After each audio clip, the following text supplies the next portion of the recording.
Okay, picture this. A monkey just pulled off the absolute ultimate bank heist. I mean, the vault is totally empty, the getaway was flawless, and right now, he is sitting on a massive mountain of cash. Well, actually, scratch that, it's a mountain of leaves in this case. But here is the multi-million-dollar problem. Right, how exactly do you spend a giant mountain of stolen leaves? I mean, our monkey is filthy rich now, sure, but there's a massive, massive catch. He can't just go out on a shopping spree, because the police monkey is watching like a hawk. If he suddenly flashes all this newfound wealth out of nowhere, you know the cops are going to start asking exactly where it all came from. Okay, let's dive right into this, because this is literally the difference between living the high life and going straight to prison. Think of it like a giant puzzle. On one side, we have dirty leaves. These are stolen, dangerous, and totally unspendable. On the other side, clean leaves, safe, fully spendable, and totally legit. So the entire goal here, the whole shebang, is to figure out how to move the loot from dirty to clean without getting caught. So how does dirty money actually become clean? Well, by washing it, literally.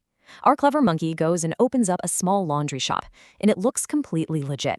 I mean, he's in there actually washing real monkey clothes for real customers. But make no mistake, this little business is just a brilliant cover story. And this brilliantly illustrates the big lie. The monkey claims on paper that he washed 100 monkey clothes today, but the actual reality, he only washed 10. Boom. 90 of those washes are completely fake. He is literally just making up ghost customers out of thin air to explain all this incoming cash. Now here is the real magic trick. Our monkey takes all those dirty stolen leaves from the heist, and he just mixes them directly into the laundry shop's cash register. He just pretends that every single one of those stolen leaves came from those 90 fake customers who never actually existed. So the crucial point is this. To make a lie like this truly believable, you have to pay the toll. The monkey takes his completely fake laundry income, and he pays real taxes to the government. Now, paying taxes on stolen money sounds absolutely crazy, right? But it's genius because it makes those stolen leaves look completely legitimate to anyone who might be checking the books.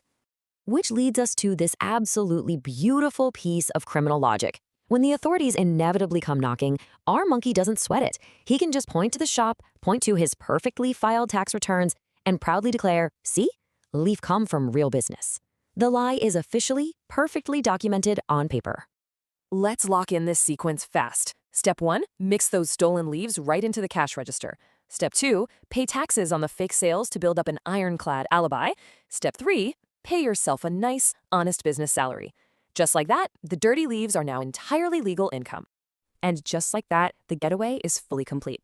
Now, the police monkey is highly suspicious, of course. He knows deep down that something is up, but suspicion just isn't proof. When the cops actually investigate, our monkey just smiles and hands over all the laundry receipts and official tax documents. He evades capture entirely.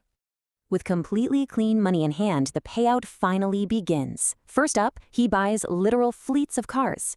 Next, a massive, endless supply of bananas. And finally, top-tier luxury tree houses. He can spend totally freely now, all because his dirty bank loot has been transformed into an untraceable, perfectly legal salary. And this is what you should really take away from this explainer.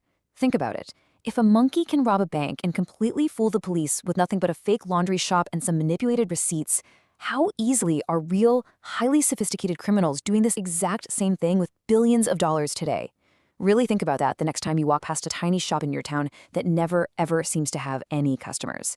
Keep questioning things, keep learning, and hey, thanks for exploring this with me today.